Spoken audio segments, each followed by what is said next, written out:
오늘 마태복음 26장 말씀을 중심으로 성찬의 의미라는 제목으로 함께 은혜를 나누고자 합니다. 이번 주간은 고난주간입니다. 우리 예수님께서 십자가에 달려 죽으신 고난을 기억하며 부활의 날을 기다리는 한 주간입니다.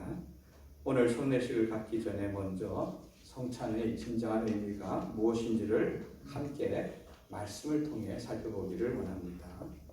예수님은요, 지금 유월절 명절을 맞이해서 예루살렘에 올라가셨습니다.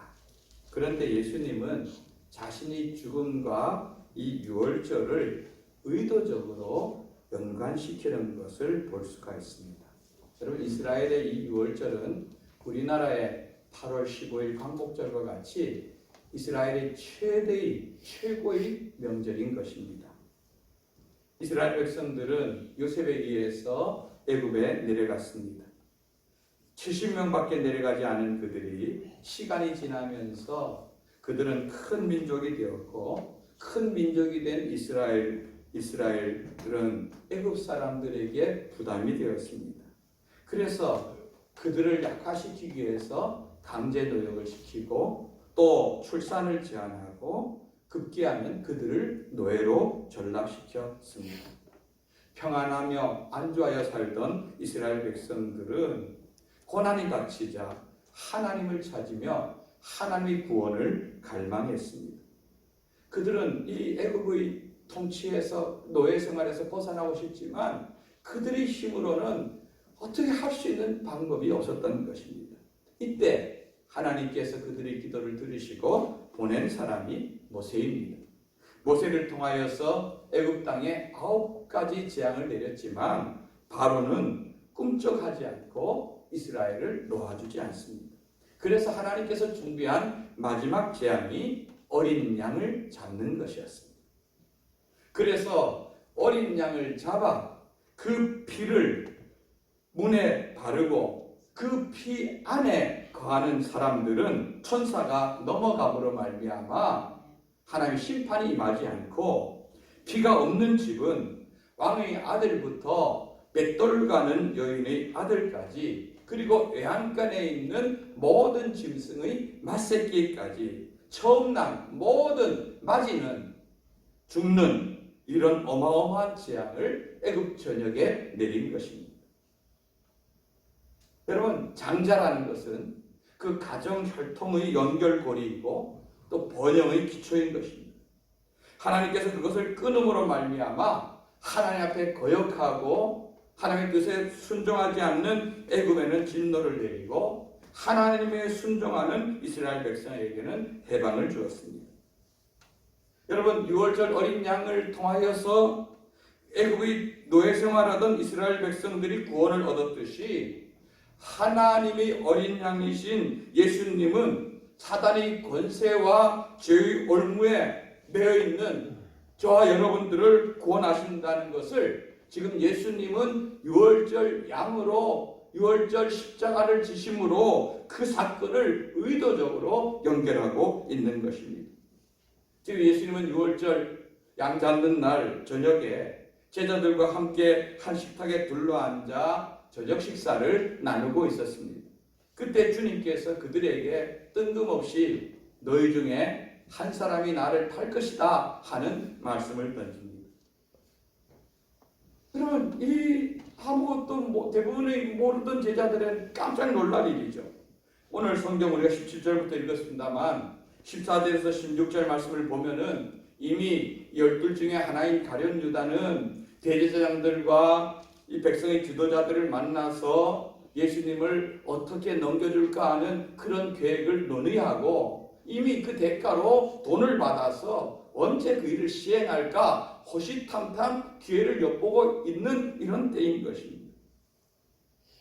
그러면 왜 예수님은 이런 이야기를, 제자들은 대부분 모르고 예수님은 알고 가룟 유다만 아는 이야기를 공개적으로 제자들 모두에게 하셨을까요? 그것은 지금이라도 늦지 않았으니 회개하고 돌이키기를 원하는 그런 마음이 예수님께 있었기 때문일 것입니다. 그럼 어떤 사람들이 이렇게 얘기합니다. 가룟 유다는 예수님을 십자가에 못 박아 우리 죽게 한 그런 큰 공을 세운 사람입니다. 그가 예수님을 십자가에 못 박아 죽였기 때문에 그를 통하여서 우리가 구원받는데 가룟 유다가 큰 몫을 했으니 그는 지옥 가는 것은 말도 안 되고 오히려 그에게 상을 줘야 된다. 이렇게 얘기하는 사람들도 있습니다. 여러분 그럴듯한 말 같지만 성경은 그렇게 말씀하지 않습니다. 오늘 예수님께서도 그렇게 말씀하지 않습니다. 마태복음 26장 24절 우리 한번 읽어봅니다. 시작. 인자는 자기에 대하여 기록된 대로 가거니와 인자를 파는 그 사람에게는 화가 있으리로다. 그 사람은 차라리 태어나지 아니하였더라면 제게 좋을 뻔하였느니라. 아멘. 가룟 유다가 설령 예수님을 넘겨주지 않는다 할지라도 어떤 경로를 통해서든 예수님은 십자가의 길을 가시지만 스승을 배반하고 돈 받고 넘겨준 그 사람은 차라리 태어나지 않았으면 훨씬 좋을 뻔했다. 태어나지 않은 것이 나을 뻔한 인생이라는 이런 예수님의 말씀을 하는 것입니다. 즉 한마디로 말해 돈을 사랑하던 인생, 실패한 인생으로 그는 끝나고 사도행전에 보면은 그의 비참한 죽음에 대해서 기록하고 있습니다. 그럼 우리는 흔히 최후의 만찬 자리를 생각할 때 매우 침울하고 어두운 식사처럼 여깁니다. 왜냐하면은 예수님이 죽음에 대해서 지금 얘기하고 있기 때문에 그럴 거라 생각합니다. 그러나 실질적으로 유월절은요, 이스라엘 백성들에게는 제일 큰 축제의 날인 것입니다. 이 유월절을 통해 이스라엘이 해방되었고 그들이 약속의 땅으로 갈 수가 있었기 때문인 것입니다. 우리는 이시야 성찬을 받을 때도 물론 예수님이 날 위해 돌아가신 그 사랑과 그 고통을 생각하면은 우리 마음이 슬픔과 침울함이 있지만 그러나 그것만이 성찬에 참여하는 진정한 마음은 아니라 생각합니다. 우리가 예수님 죽으심 때문에 우리에게 생명이 있고 우리가 천국을 소망할 수 있고 우리는 믿음 안에서 살 수 있기 때문인 줄 믿습니다. 그러므로 이 시간 성찬의 영적 의미가 무엇인지를 간단하게 살펴보기를 원합니다. 첫째는 예수님의 몸을 기념하는 것입니다. 26절 말씀 읽어봅니다. 시작. 그들이 먹을 때 예수께서 떡을 가지사 축복하시고 떼어 제자들에게 주시며 이르시되 받아서 먹으라 이것은 내 몸이니라 하시고 아멘. 예수님께서 떡을 떼어 주시면서 제자들에게 야 이것은 내가 너희를 위해서 주는 내 몸이라 떡을 몸이라 말씀했습니다. 여러분 예수님이 이 떡을 몸이라고 말씀한 것은 여기에서 처음 있는 일이 아닙니다. 이미 예수님은 보리떡 5개 물고기 2마리로 2만 명의 먹이셨을 때 예수님은 자신을 생명의 떡으로 말씀하셨습니다. 예수님은 그 떡을 먹고 사람들을 흥분했죠. 야, 저 예수님 따라가면 더 이상 우리는 일하지 않아도 되고 그냥 이 땅에서 주는 대로 빵도 먹고 고기도 먹고 좋은 말씀도 듣고 병도 고쳐주고 얼마나 좋겠느냐. 저 예수님을 따라가자. 이렇게 그들은 세속적인 생각으로 주님을 쫓아왔을 때 주님은 이렇게 말씀했습니다. 요한복음 6장 35절 읽어봅니다. 시작. 예수께서 이르시되 나는 생명의 떡이니 내게 오는 자는 결코 줄이지 아니할 터이요 나를 믿는 자는 영원히 목마르지 아니하리라. 너희들이 육신이 배부른 육신의 떡을 먹으므로 나를 찾느냐? 나는 그런 떡이 아니다. 나는 생명의 떡이다. 내게 오는 자는 결코 줄이지 않을 것이다. 이렇게 말씀했습니다. 여러분 이스라엘 백성들은요 유월절이 되면 먹는 그런 떡이 있었습니다. 뭡니까? 무교병이라는 무교병. 좀 말이 어렵죠. 한문으로 보면 없을 무자, 누룩교자, 떡병자입니다. 누룩이 없는 떡, 별로 맛이 없는 떡이죠. 누룩이란 말은 성경에서 여러 가지 의미하기도 하는데 그 가운데 가장 많이 나타나는 것이 죄의 속성에 대한 것입니다. 죄가 번져가듯이 누룩이 퍼져가듯이 이 죄에 대한 건데 누룩을 넣지 않은 깨끗한 떡, 거룩한 떡, 예수님이 그 생명의 떡인 것을 나타내고 있는 것입니다. 여러분, 순전한 생명의 떡 대신 예수님이 십자가에서 자신의 생명을 우리 위해 주신 것입니다. 두 번째는 예수님의 피를 기념하는 것입니다. 28절의 말씀 읽어봅니다. 시작. 이것은 죄 사함을 얻게 하려고 많은 사람을 위하여 흘리는 바 나의 피 곧 언약의 피니라. 아멘. 성경에서는요, 피를 굉장히 중요하게 여깁니다. 왜냐하면 피는 곧 뭡니까? 생명이기 때문에 그렇습니다. 여러분, 우리 몸에서 피가 많이 빠져나가면 그 사람이 생명을 잃는 것처럼 육체의 생명이 그 피에 있습니다. 그런데 예수님이 십자가에서 피 흘려 죽는다는 것은 저와 여러분들이 죽어야 될 그 죄의 값을 예수님이 대신 치러 주었다는 것을 의미하는 것입니다.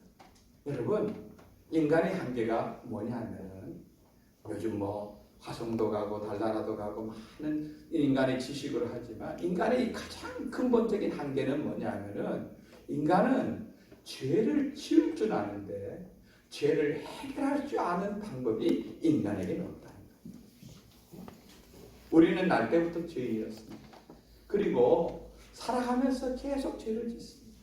어제 우리